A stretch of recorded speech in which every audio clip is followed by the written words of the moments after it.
Christian parenting.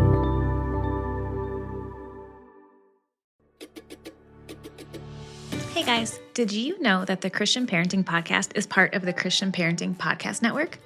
We are a group of 29 shows to help you let go of perfection and embrace the perfectly imperfect parent God created you to be. Raising kids to know and love Jesus isn't easy, and we're not meant to do it alone, and that's why this network exists, to be your digital village full of encouragement, expert advice, and a few laughs along the way.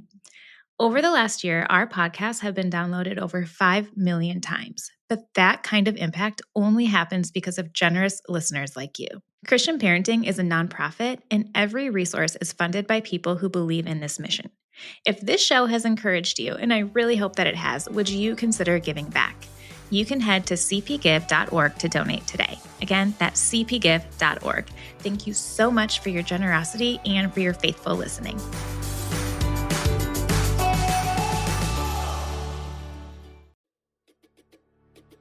Hey everyone, welcome to the Christian Parenting Podcast. I'm your host, Steph Thurling, and I am so glad that you are here with me today. Thank you so much for joining me. We are continuing our special series all about school choices, an honest and hope-filled look at the different educational paths that are available to families today. Whether you're just beginning to explore your options or deep in the decision-making process, we are here to offer support, wisdom, and encouragement every step of the way. Last week, we talked about private school as an option. If you haven't already listened to that, go back and do that. I also chatted with my husband, Trevor, 2 weeks ago, sharing a little bit about our decision-making process surrounding school. So give that a listen too. And in today's episode, I'm joined by Leigh Nguyen, a mom whose journey into homeschooling didn't start with a master plan, but rather with a big step of faith. Leigh shares the real-life ups and downs of homeschooling, from curriculum choices and socialization concerns to the beauty of integrating faith into everyday learning. Her story is full of grace, wisdom, and really a ton of practical encouragement for anyone considering or currently doing the homeschool life. I think that you're going to really love this episode. Enjoy.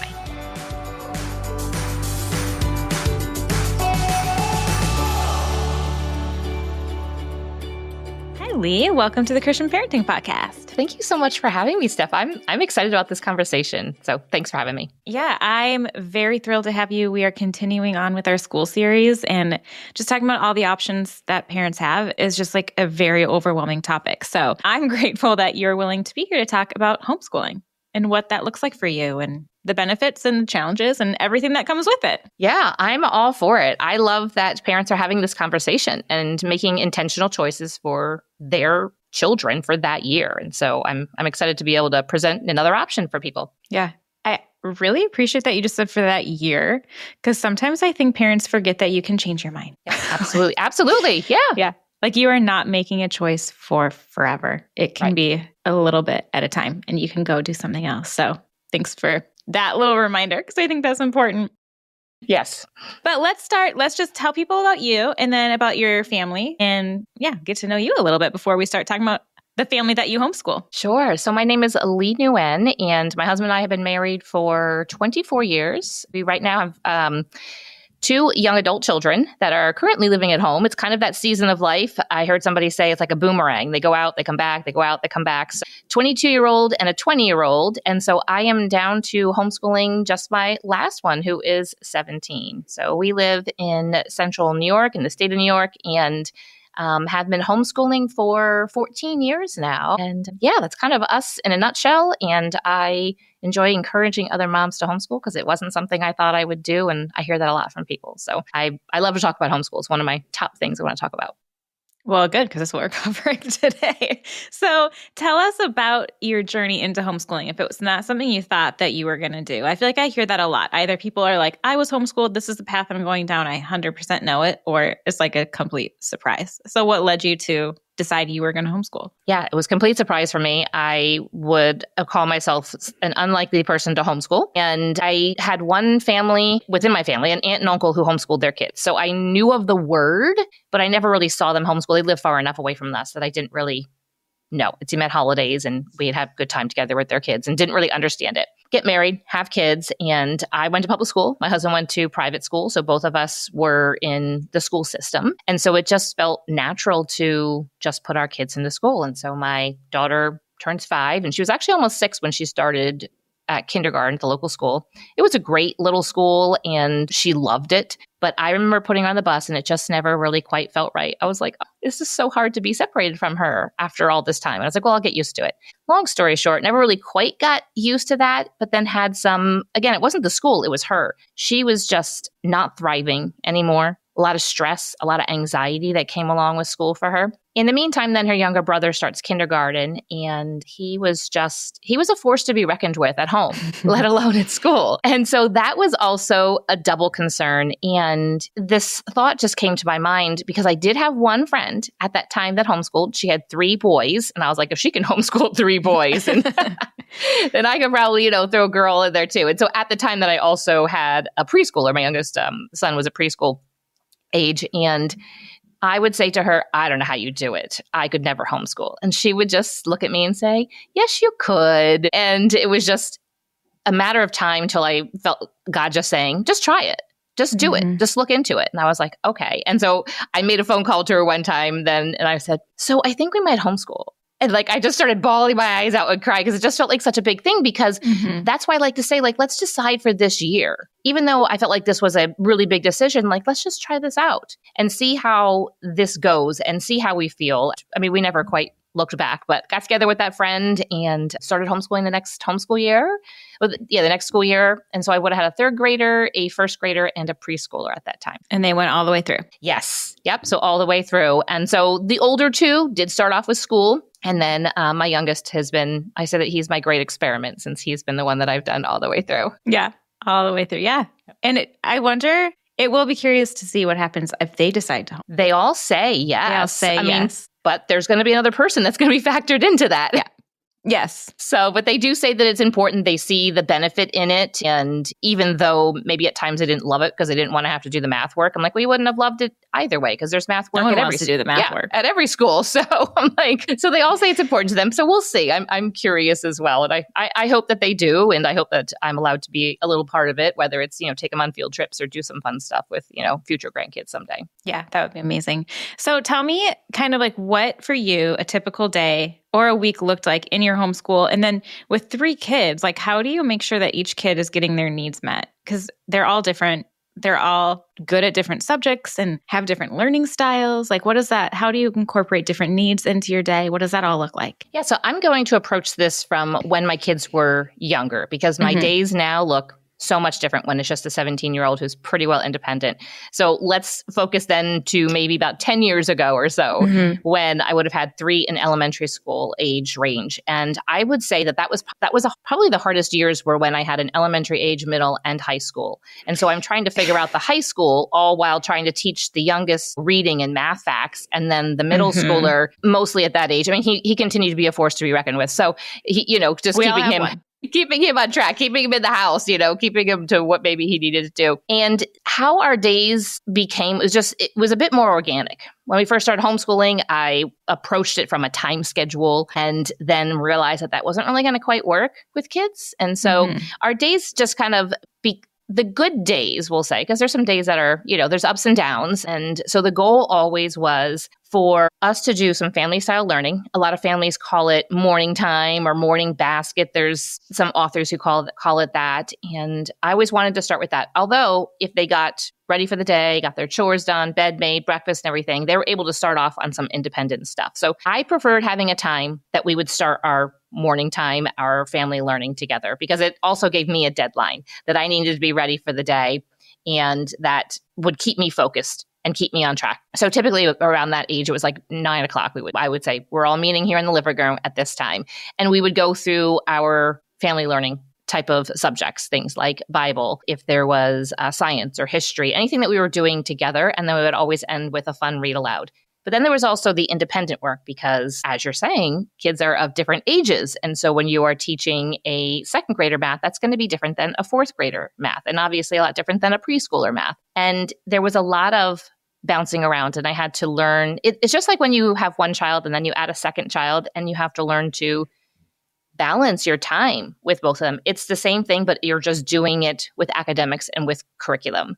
And also then teaching them to be independent as well. And so when it would come to, say, time for math, I would do a lesson with one child, and during that time, the other two would just be maybe doing some independent parts of their math, or maybe doing their language arts, or just reading a book.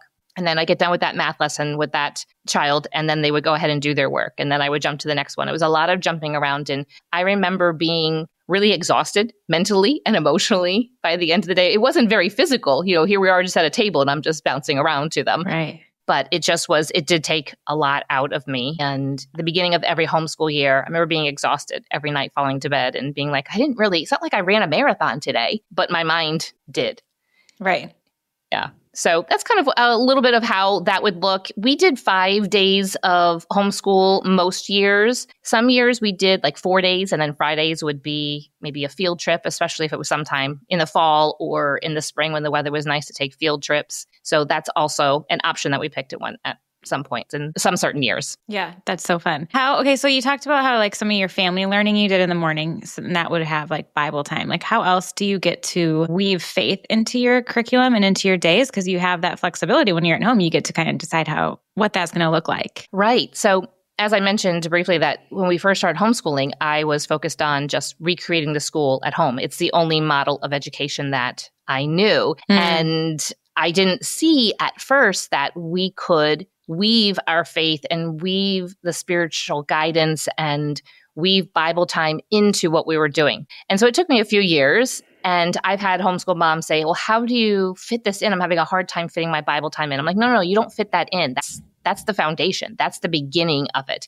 And so when we did that family learning, when we would do that morning time, I knew that if I didn't do our Bible time first, it wasn't going to happen. It's just like when you're saying, well, I want to have my own personal devotions. For me, I know that I need to do it first thing in the morning. And for example, just yesterday morning, my son his car wasn't working. He needed a ride to work, and it threw my entire day off. And to be honest, I never got to it because that was the time that I was going to do it. So I knew that in homeschool, I needed to focus on that first. That was going to be a primary thing. And then whatever else kind of happened, as long as you allow enough time. It's not like, okay, we'll start this at 11 and we have to be done by noon, Yeah. It was starting it at a decent time, and then we would move into other subjects. But it was also tying in the spiritual aspect by the curriculum that we chose. You could choose secular curriculum. You can choose faith-based curriculum with a biblical worldview. And so when we came to our history and our science, we would choose things that came from a biblical worldview. So it would tie it into it. There were times that we would do, because there's so many resources out there. I mean, there's even more now than there were. Yeah.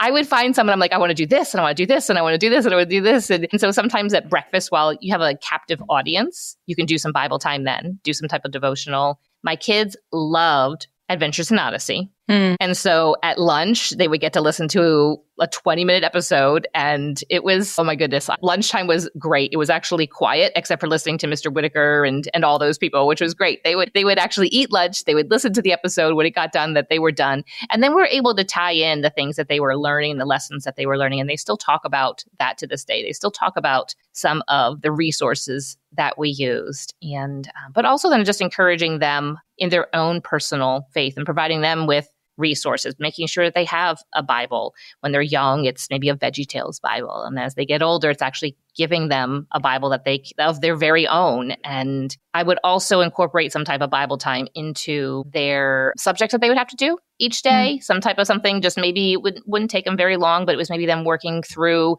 a certain Bible study. So when you pick curriculum, so you said you had science in your language arts or history was biblical worldview. Did you also have some secular curriculum in there? Like, have you gone back and forth between different types of curriculum before you found your favorites and that worked for each kid? Like, how do you approach? Because I mean, I homeschooled for 1 year, and there is so much out there. There's like 1 million options. There are, and there's even more, and you can find so many more of them. It used to be you'd have to go to a homeschool convention to to actually see the books, and now you can find everything. I mean, I think most curriculum, even you can purchase just on Amazon, but there are so many options and it can feel overwhelming. And so I think it's good to recognize, especially when you start homeschooling, you might not know your child's learning style. You might not know their strengths and their weaknesses. You might not know that they have a hard time with math and that you need a certain type of math. And that's okay. You learn as you're going through the process and saying, this isn't going to work. You might say, well, I'm going to try this math program online, something on the computer. And you might have some kids that love it, that really do well. And it's through games. And you might have a kid who it just isn't working. They need pencil and paper, and they don't need the distractions of the colored pictures or anything like that. Yeah. So it's looking at them and being like, it's okay to make changes. It's okay to make changes during the homeschool year. But then there's that fine line of just jumping around all the time, especially when it comes to things like language arts or math, because there's a process of going through. If you keep jumping around, you might miss the multiplication math facts and suddenly you jump to division. And if you don't know the multiplication, the division is going to be a lot harder. Yeah.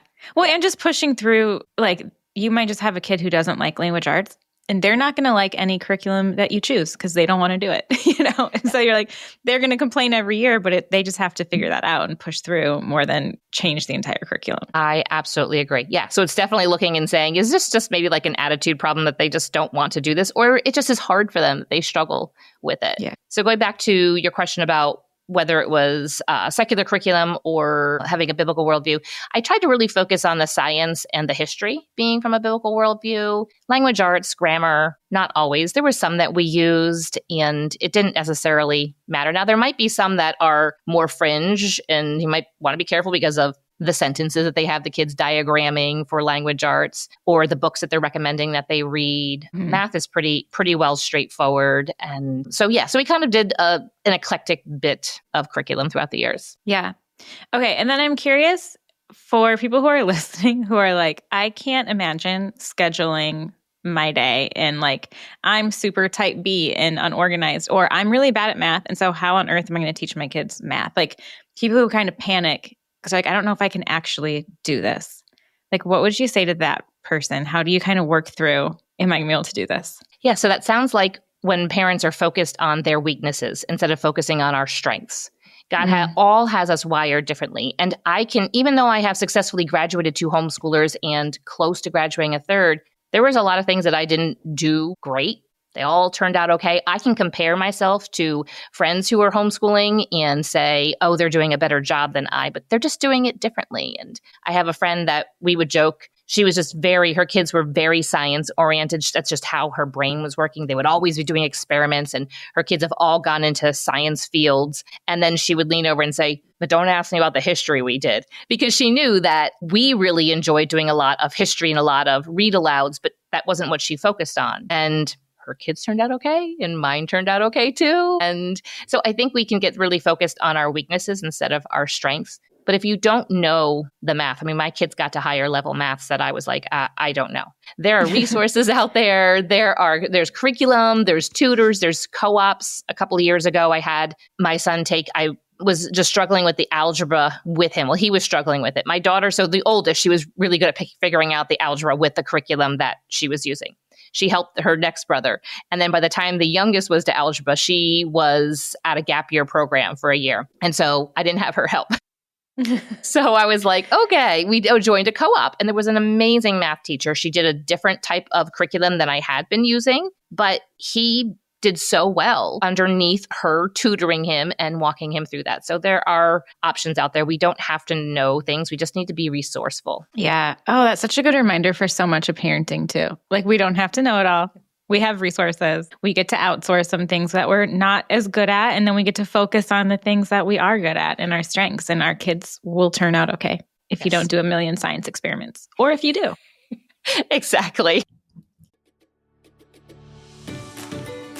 So you guys have probably heard me talk about IXL before, and that is because I truly love it. IXL is an online learning program that enriches your homeschool curriculum or offers a little more support at home that balances your school curriculum. It offers practice in math, English, language arts, science, and social studies. It adapts to each child, meeting them exactly where they are. So I have one kid who gets a little bored in math class and he wants more of a challenge. So I've used IXL to give him a little more work at home and really push him in his favorite subject. And then I have another child who's kind of struggled through some of his math units. And so we use IXL to get him a little more practice before those unit tests so that he feels more confident. And it has seriously been such a helpful tool for our family. IXL is easy to use. Everything is organized by grade, subject, topic, and subtopic, making it really simple to find activities for the exact skills that your kids are covering. IXL also offers instant feedback and explanations of new topics as kids use the program. So it's really helpful if you're using it to get a little extra support and practice in a particular subject. Like my family, you can make an impact on your child's learning and get IXL now. And Christian Parenting Podcast listeners can get an exclusive 20% off IXL memberships when they sign up today at IXL.com/today. Again, you can visit IXL.com/today to get the most effective learning program out there at the very best price.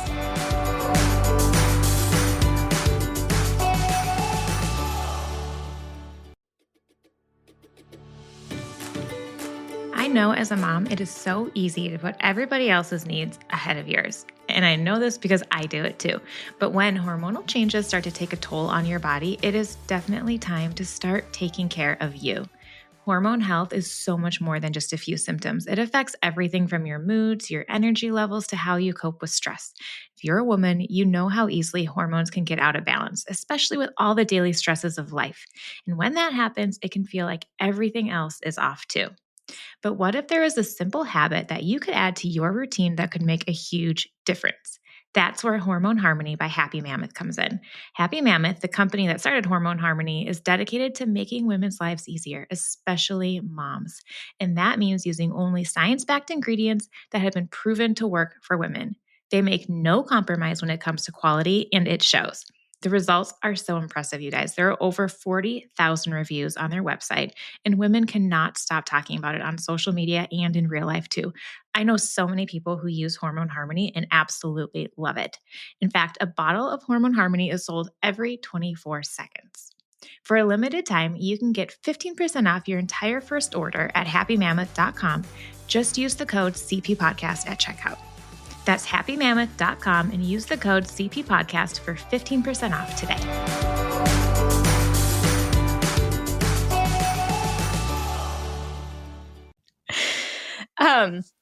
Okay, one thing that I feel like people talk about all the time with homeschool kids, and I'm sure that people have said all the time, is how do they socialize? You know, Right. like that is like the concern that people have. And I feel like at this point most people know that that is not a true statement, but like what has that looked like in your family and what have been the benefits for socialization of homeschool? Right. As you started asking that question, I knew exactly the word that was going to come out of your mouth. I know, right? Because everybody is like, they need to be socialized. They have to go to school. Yeah. Yeah. Well, let me start with telling this story that it is just something that is so cliche that people think of.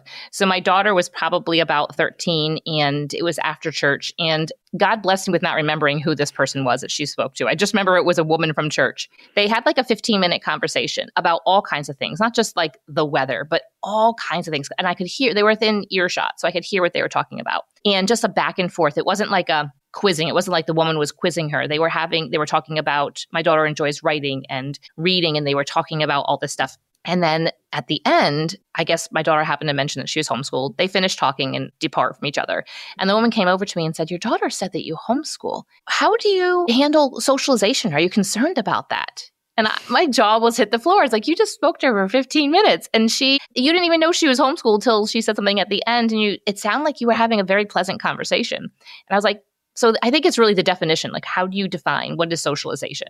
And so I look at it as being able to interact with a lot of different people. And yes, there's going to be some difficult people. There's some learning of how to interact with people, interacting one-on-one, in small groups, interacting in a large group. And most of our lives are spent with people of various ages and come from different backgrounds, and it can be very diverse. And we're not, I don't think ever outside of school, we are with people that were just born within 12 months of us. Mm-hmm. And so I think that just being out in the world has really helped a lot. And so with socialization, we just kind of preferred them interacting with people of all different ages. And so we did do some co-ops where sometimes they were split up, but it was more so high schoolers all together or middle schoolers all together. So it was within a couple of years. And some co-ops were just everybody, and they had to do certain things and certain activities, or they paired them up as maybe a high schooler with an elementary school child, and they had to do a project or some type of presentation with them. And that was really neat for them to be able to learn how to exhibit grace to a younger child and to help them out. Overall, they just did life with me. They would go to the grocery store. They would go to the bank. They would run errands. They would come to Bible studies that I went to and sometimes they would come to these Bible studies. They were older and they were the babysitters for the childcare for the younger kids. And we did a lot of volunteering. The neat thing was that we could volunteer and do that type of stuff during the day. And that allowed them to interact with a lot of adults. Specifically, it was something I remember for a few years, we did some type of meal ministry thing at church. And I got there with the kids and we're all kind of helping. And I was like, okay, too many hands in the kitchen here.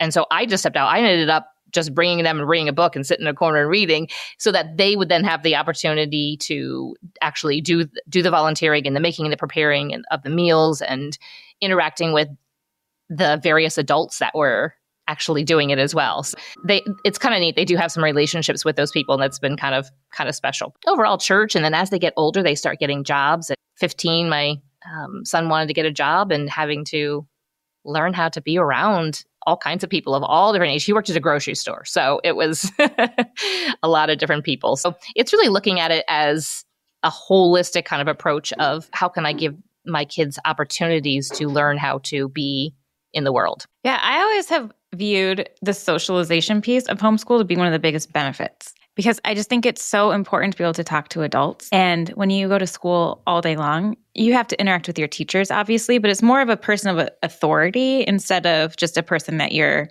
volunteering with or spending time with. So I think it's such a benefit and a really unique opportunity for kids. So I always do get a little confused by that question that people ask, but it's just a different mindset and it's what people just aren't used to. But as more and more people homeschool, I feel like that will change a little bit since homeschooling is getting so much more popular than it was. It is. I love that you see that it's a benefit.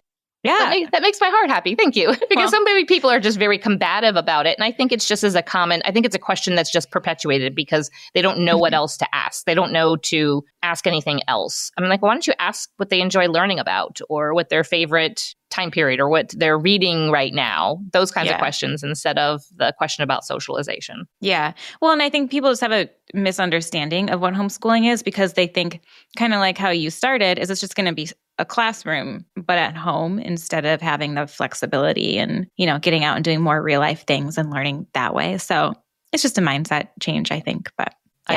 I agree. Yeah. And it might also go back to thinking about homeschooling in the 80s when it was possibly illegal and you would stay home. You didn't want people to see that your kids didn't get on the bus. So I don't know if it kind of comes from that mindset as well. Yeah. I mean, that makes sense too. Okay, besides people being very confused about what you're doing, what are some of the actual challenges that you've experienced in homeschooling or that a lot of people do go through? And then how do you kind of work through that? For me and my personality, one of the big things was the fact that everybody was always home and I didn't get a break from kids. So when we first started homeschooling, my husband would work third shift.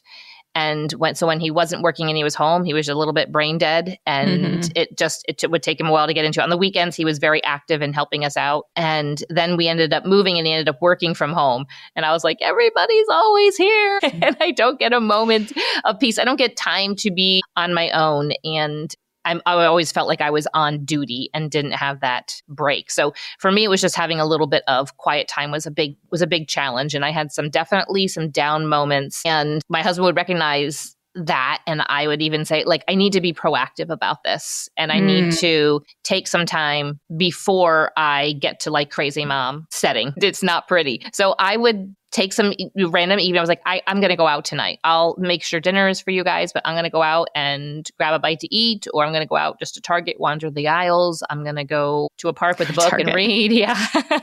Something, whatever I kind of felt like was going to fill me up a bit. And that really helped. And probably those years, they felt very long. And it was probably maybe about 10 of those homeschooling years for me was like that, having to be very intentional about taking time for myself. Now, as my kids have gotten older, they're not necessarily as emotionally needy. It kind of hit a feverish pitch when everybody needed to be driven around everywhere. But then I kind of would find time where I would drive somebody and I was like, well, by the time I drive home, I have to come back. And so my time alone would be sitting in the car reading a book for 30 minutes during a piano lesson or something like that. Just having to realize that season wasn't going to last forever. And now my kids are off and out and about. And I remember a couple of summers ago, I had the first day in many, many years where they all went to work. at the same time.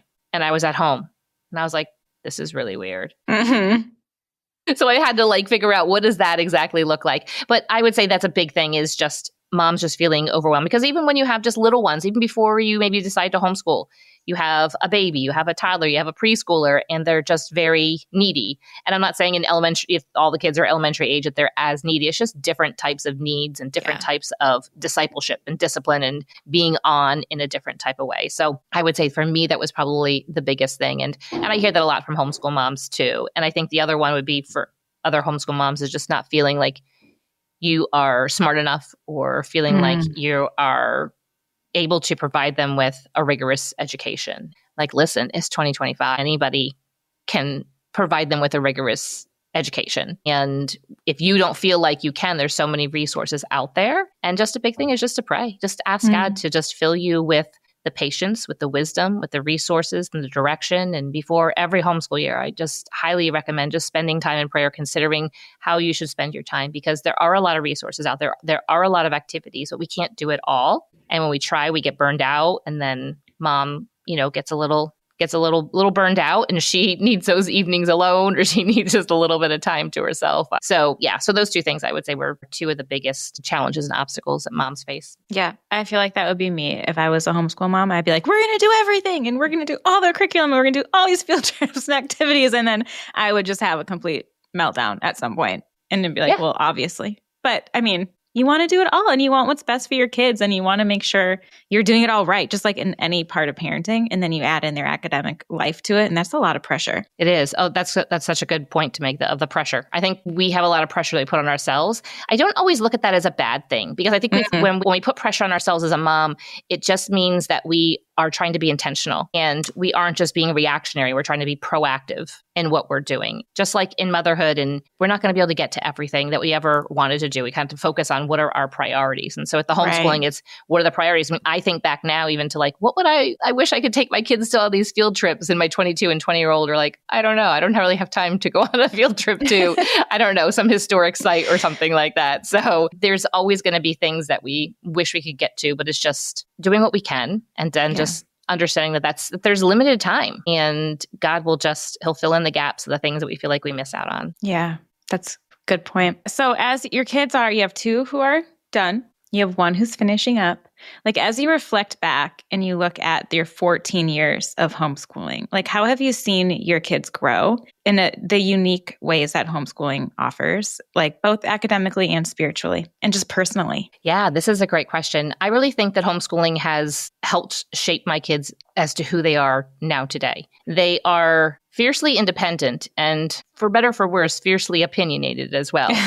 My mom says, I have never, even when they were younger, I have never met more opinionated kids. But it also it's because they have been exposed to so many things. And we talk about so much because we're together all the time, and they've seen a lot more of life than they maybe would have otherwise. And so it's shaped them academically in the fact that they all love to learn. Doesn't mean they all love to learn the same things. It doesn't mean that they all are wired the same way. So God gives every person specific gifts, talents, and abilities and ways that we can carry that out in the world. And so all three of my kids are so different, and it blows me away at times. And it was neat to be able to, especially in high school, I felt like in elementary school, there was the foundation that you're laying, and it was all pretty much the same. I would just use the same curriculum. When the next one got to third grade, they would just use the same exact curriculum because that's what worked. Middle school, we had a little bit more flexibility. And then high school, we had credits to meet, but I would do that differently depending upon the child and what maybe for the history. So in the state of New York, you have to have a certain amount of credits that count towards, I think they call it social studies. And so you can decide, is that world history? Is that U.S. history? What exactly does that look like? So finding resources, but then also all of their electives were specifically geared towards them as to what they were interested in. And so my daughter was very interested in anatomy and physiology and health and alternative health. And so she took courses online that weren't necessarily for homeschoolers by the end of homeschooling, because that's what she's interested in. She also enjoyed writing, and she did do some college courses, some dual enrollment for that. And then my older son, he was really interested in entrepreneurship. So he's 20 and he owns his own business right now. And so we focused a lot for him on entrepreneurship and what maybe he would need. I remember him taking specifically a accounting class for business owners. And that really helped him at least to start out. Now he's like, I could probably write an accounting course, and, it gets so much more in depth, but it really allowed him flexibility for that. And so at my youngest, he's at that age now. So 11th grade, we've done a lot of exploring. And so it's looking, what are you possibly interested in? What's the next steps for you? And how can we maybe start that and support that right now? So we've gone to colleges. We've talked to different business owners. We've checked out all kinds of things. We took him to the local tech school to see what different options they are. And so he's kind of starting to land in a certain area. And I'm like, okay, what are some opportunities and how can we create some elective courses for this? So academically, I've just seen that they love learning, and that as they've gotten older, we've really been able to niche in, and they're not going into the next steps of life completely blind as to what their gifts, talents, and abilities are. So I think that's just such a unique, cool thing about homeschooling, that you just get to, when they're little, you get to pick curriculum and how you teach things based on how they're going to learn it and what their learning styles looks like. But then when they get older, you get to pick, those are cool electives that are actually very useful for life. There's always the joke about, you see the joke every year around tax season. They're like, I don't know how to do my taxes, but I know how to line dance or whatever. All these things you learn in school that you're like, that's not overly helpful. But you get to pick all that when you homeschool. Yeah, exactly. I think one of the great options that we did was doing a consumer math so that they understand. So my 17-year-old 11th grader is just about finishing up, because I was like, well, you've done the algebra, you've done the geometry. Are you going to go into a math-minded career? He's just not looking at that. And if he is, then he could probably pick up all that really well. But the consumer math has really taught him, he's learned how to budget for groceries, how to budget for clothing, how to budget for a car, how to budget for vacations, things that I had to learn as an adult. So it's really being able to pick the resources that you think are going to be good for your kids, and looking at them right now at this time period, what's going to be really good for them to know now as they are growing up and into their next season of life. Yeah, for sure. Okay, 2 questions to wrap up our time. First, what do you wish that you knew when you started out? If you could go back 14 years, what would you tell yourself? Yeah, I would say there's a lot of little things. I could probably say, don't do that curriculum. It's not going to work out well. But by doing that, I realized, well, that's not really our style of homeschooling. That didn't really resonate with us. But I would say the big thing would be to realizing that homeschool is an entire lifestyle. It's the way that we live, and we can pull our kids into the way that we live. An example of this would be when we moved states and my husband took a new job. He was doing some traveling, just day-long traveling. And our son, who is the force we reckoned with that I mentioned, he was in middle school. And it was really good for him to spend more time with dad. And so he would spend time with him. He would go on the date. They'd be gone all day. They would listen to business podcasts. And he would have to dress nice because he had to go into these meetings and everything. And he would have an opportunity then, because they would always be like, oh, and who are you? And he'd interact with adult men. And that really gave such a great foundation for him. And so it just realized that we can pull them into our worlds, that they can see what it's like to be an adult and how do we react in different situations and how do we carry ourselves. So really seeing it as an entire lifestyle, not just math, language arts, history, and science. We don't have to put it into compartments. We can actually learn all together and see how that all applies to life. So realizing that all this time, I can really focus on discipling their hearts and pouring into them,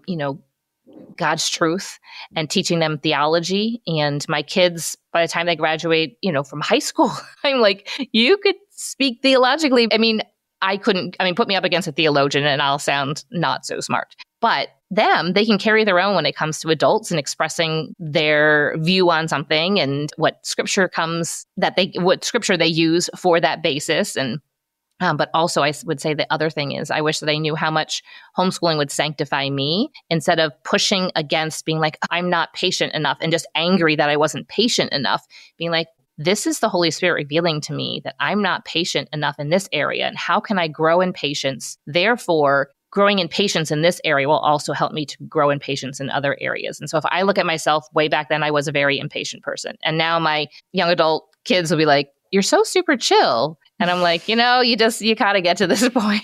God's grown patience in me. Because of you. Yeah. I'll have to say that. That's great. Yeah. Okay. And then my last question would be, what would you say to a parent who's listening to this and they're curious, but they're not quite sure if it's 100% right for their family? Yeah, let's go back to the very beginning when I pointed out, let's just make a decision for right now for this year and see how this year goes. But also maybe don't make your decision for whether you'll continue homeschooling based upon this year. There's a lot of growing pains and there's a huge learning curve. And when we especially go into it super focused on the academics and not saying, okay, we are now learning, especially if you're pulling kids home from school, the kids have to learn how to live differently, how their days are going to be differently. And especially if all of your kids were in school and mom has been home or working part-time or whatever, this is a whole new thing for mom as well, for mom and dad. And so allowing just a little bit of time. So saying, let's give this a try. But if it's a little rough and have your ups and downs at the end of the year, that doesn't mean that you shouldn't do it beyond that you shouldn't go ahead and try another year, because literally every single year is different. Every child is slightly older. You are slightly older and hopefully wiser and understand things a little bit better and feel more comfortable with homeschool. I think I see a great drop off of parents when they decide to stop homeschooling somewhere around year 4 or 5 of homeschooling. It just starts to feel overwhelming and that you can't do it. I say push through, because it's like anything that's hard. If you're trying to get back into shape, and it's going to feel hard at times. So if you just continue to push through, you'll get to the other side. And then you're like, okay, I'm starting to see some changes. I'm starting to see maybe some muscle. I'm starting to see that I'm stronger, that my clothes are fitting better. And same with the homeschool. You'll start to say, okay, we are starting to see a difference. And sometimes it's not because of the academics we're having a rough time. It's because of the hearts of our children and the sinfulness of both of all of us is being exposed. And lean into that and work through that. The academics then comes. If there's a lot of issues with behavior and their heart and who knows, whatever it is. I mean, my kids all went through different things of lying and cheating their way through math and stuff like that. But it was an opportunity. Yeah, I've got some stories. It was an opportunity for me to then see that and being able to address that with them and leading them to Christ for that. Yeah. You mean they were like normal kids, lying and cheating? We all got to try it a little bit, you know? Yeah.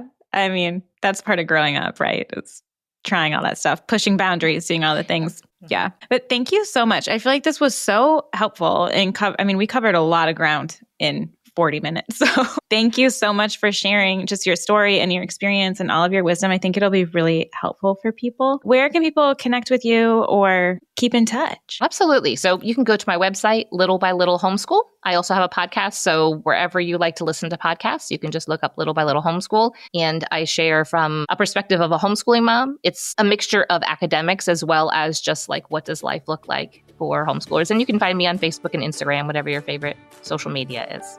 Perfect. I'll get all that in show notes too, so people can find you. Yeah. Good. Thank you so much for being with us. I really appreciate your time. Thank you so much for having me. This is a lot of fun. Thank you. Thank you so much for joining us for this episode of the Christian Parenting Podcast and just for being part of our ongoing school choice series. Leigh's story is a reminder that homeschooling is a lifestyle that values flexibility, connection, and faith-filled growth. So if you are considering it, I hope that her story helped you in your discernment process. If today's episode encouraged you, be sure to subscribe, leave a review, and share it with a friend who might be considering homeschooling or just needs a little extra encouragement in their parenting journey. Next week, we're going to take a look at the world of public schooling, what it offers, what to watch for, and how to know if it's the right fit for your family. Until then, and as you go, may God bless you, may God guide you with peace and clarity, giving you strength for each day and joy in the journey of raising your kids to know and love Him.